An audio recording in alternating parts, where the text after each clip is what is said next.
Welcome to Beer and Iron, where we talk about real cast iron cooking and share recipes with beer as an ingredient. Grab a beer, set that cast iron on the heat, and prepare to flip your expectations. We're serving up tales and recipes that are well seasoned and never half-baked. This is where the good stories live.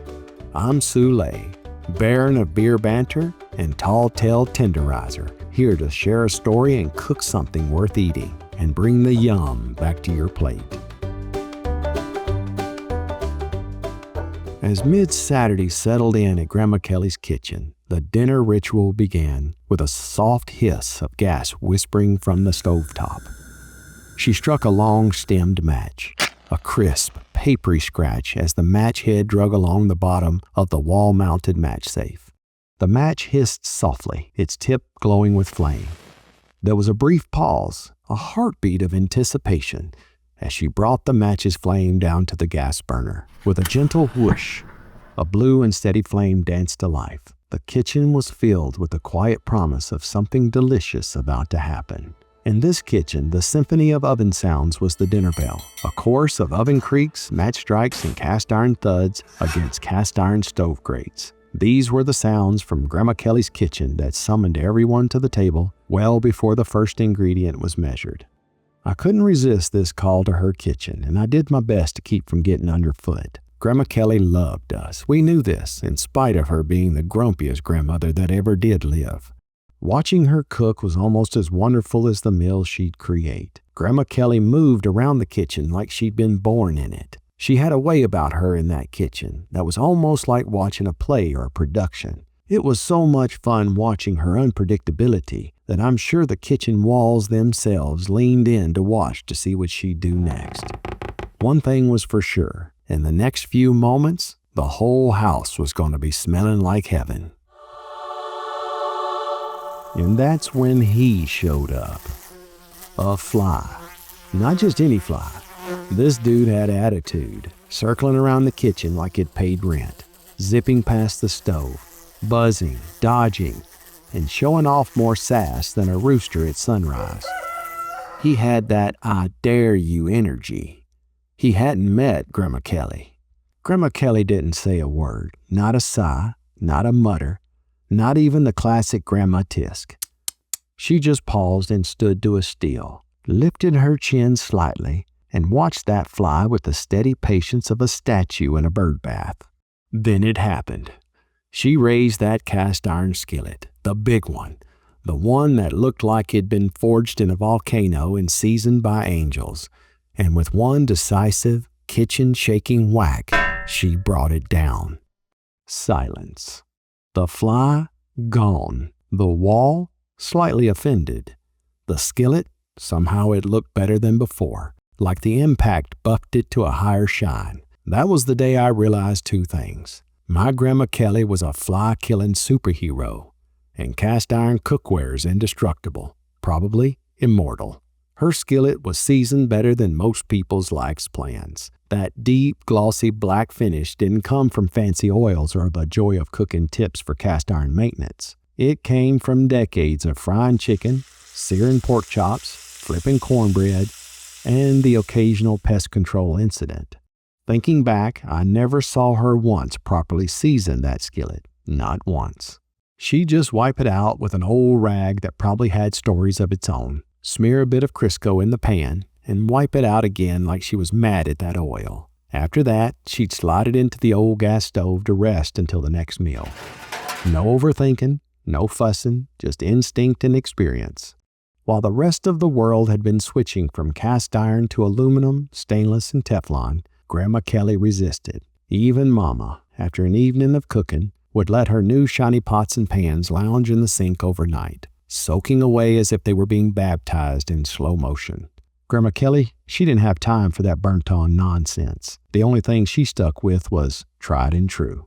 And me, I learned to stay out of her way, respect the skillet, and never underestimate a woman who can take out a buzzing fly mid-flight with an 8-pound number 12 skillet without even breaking a sweat. This here is Grandma Kelly's fly-in-the-pie chicken pot pie recipe. Don't worry, the only thing flying in this pie is a little mischief, There ain't no real flies in this pie. First, grab yourself 2 breasts, chicken breasts that is. And you know the problem with chicken breast meat, right? Dry and easy to overcook. Grandma Kelly once said, "If you serve dry chicken, don't bother setting the table. Just hand out extra iced tea and apologies." For this recipe, we're going small. Think chicken pieces so tender they practically melt into the savory sauce, which, trust me, it's going to be worth the wait. If you want the juiciest bites, check out Beer and Iron's brining and tenderizing tricks from episode 2. But honestly, you can use whatever chicken you got. Breast meat from a rotisserie will work, or even leftovers from a whole chicken you roasted earlier. Wait, what? You're looking for a recipe for a whole, beer-brined, roasted to a golden brown chicken recipe? What a small world. Yeah, I got a recipe for that too. Today I'm starting with raw chicken breast. Just chop it into bite-sized pieces. How big? Think of pecan-sized bites of chicken. If you're feeling dainty, go with peanut-sized bites. Or, if you got a mouth like my Uncle Cliff, you'll need to step it up to the walnut-sized cuts. The goal? Chicken that's ready to soak up every drop of flavor and cut with a spoon. You'll want 2 or 3 carrots, quartered and thinly sliced. About 3 celery ribs, split long ways and sliced thin. A small onion diced up, and a couple of cloves of garlic. If you're in a hurry, a big old spoon of jarred garlic, or what I like to call jarlic, will do just fine. Don't forget 2 cups of frozen peas. There's really no need to thaw them out, but I prefer to have them out thawing while I'm preparing everything else. For the crust, we'll either use a frozen pie crust or a puff pastry, thawed out and ready. If you've got a wild hair and plenty of motivation, a homemade pie crust will really delight you. Hey, what do you know? There's a recipe on beerandiron.com for that too. And y'all make sure you got a half cup of flour for dredging the chicken, separated from another half cup for thickening up the creamy filling. You'll need a cup each of chicken broth, milk, or cream, and a cup of an easy drinking lager beer. That's right, beer. Trust me.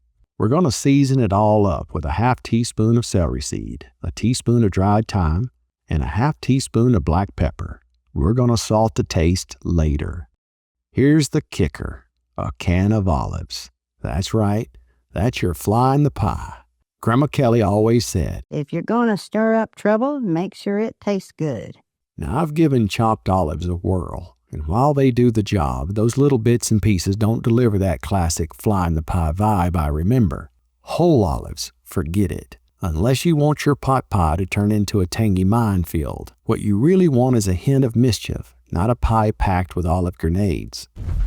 Grab a 4.25 ounce can of sliced olives. Drain them and then give them a quick rough chop at home. That way you get just the right size, big enough for a little drama, but not so bold they steal the show. And if you're working with pre-chopped olives, don't worry, they'll blend in just fine, offering a similar contrast, only with smaller, less fly-sized pieces.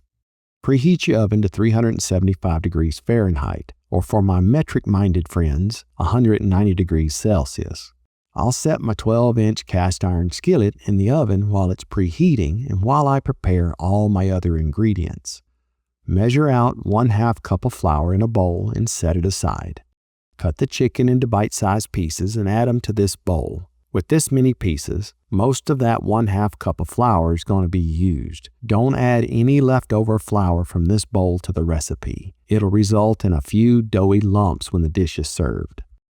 Measure and prepare each ingredient. Add them to bowls and containers. I'm the kind of cook that likes to have everything lined up, dressed like little culinary soldiers.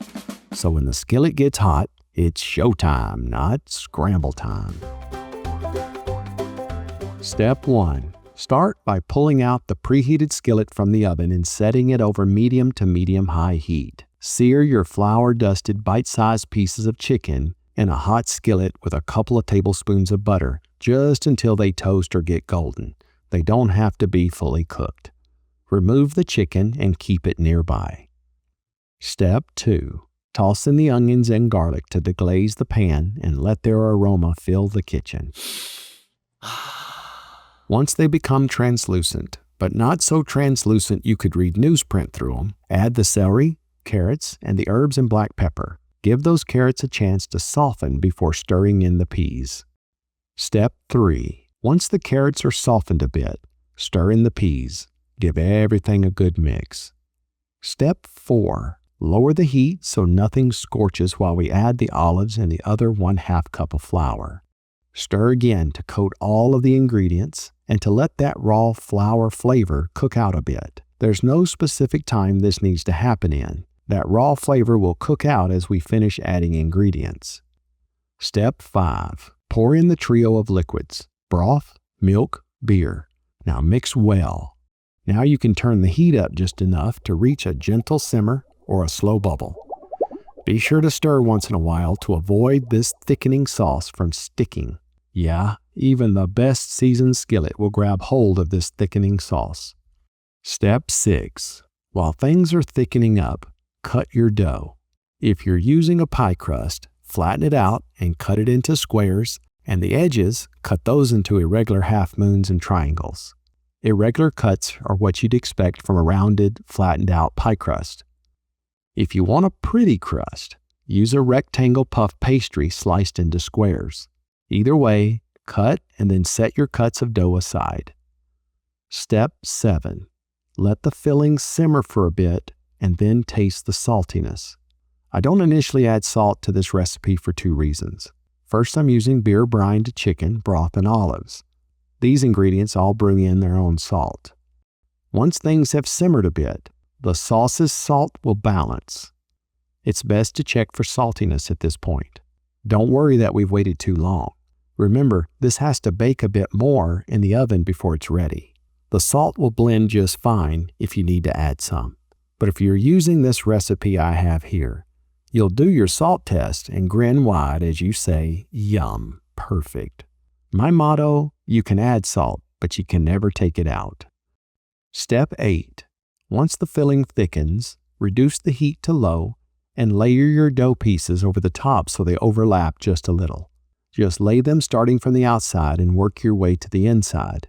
I use both puff pastries from a 2-pastry box when I create this recipe. Step 9. Remember the egg. Yep, using a pastry brush, coat the dough pieces with a beaten egg for that glossy wet look. Step 10. Slide the skillet into the oven at 375 degrees Fahrenheit or 190 degrees Celsius. Bake until the crust is beautifully golden brown and ready to steal the show. Serve this recipe with a story and enjoy. Each bite is pure comfort food with a wink. Flies may buzz, but chicken pot pie and cast iron always wins. Here's some culinary trivia for you. Pot pie versus skillet pie. Do you know the difference? This recipe is a classic pot pie because of the crust placement. This has a top crust. We use the puff pastry or pie dough to cover the creamy filling. This is what makes it a pot pie. A skillet pie or a meat pie has both a top crust and a bottom crust. Skillet pies and meat pies have fillings that are a bit thicker than the one created in this recipe. Now sure, you could go wild and make a skillet pie or meat pie with this same recipe. You sure could. I don't see why you'd want to do that. We've already doubled the pastry on the top. You really won't be doubling the deliciousness with a third crust or pastry. However, there is other things that may double. We ain't going there. No sir, no ma'am. Y'all smart. Y'all know what I mean. Y'all's my people. And there you go. Grandma Kelly's Fly in the Pie pot pie recipe. Try it. Enjoy it. For more recipes, including a printable version of Grandma Kelly's Fly in the Pie recipe and other cast iron classics, plus some video tutorials, check out beerandiron.com. Now y'all don't be strangers. Let me know how yours turns out. And you all are welcome to join the conversation. Remember, at Beer and Iron, there's always room for one more at our table. Keep the tradition sizzling and the stories pouring. We'll see each and every one of you next time on beerandiron.com.